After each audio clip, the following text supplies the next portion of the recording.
Թովմա Գեմբացի, նմանություն Հիսուս Քրիստոսի, Հիսուսի զրույցը հոգու հետ։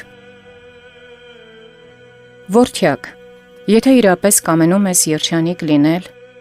իբր կյանքիդ նպատակից պետք է ունենաս։ Այս օրինակ նպատակադրմամբ կմաքրագործես եղձերդ և փափագներդ, որոնք շատ հաճախ շեղվում են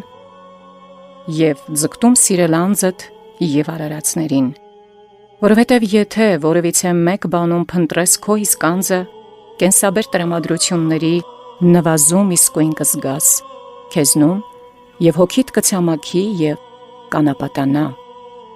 Հետևաբար ամեն բան կողմնորոշիր դեպի ինձ իրենց ակունքին, որովհետև ես եմ պարգևել քեզ բոլոր բարիքները։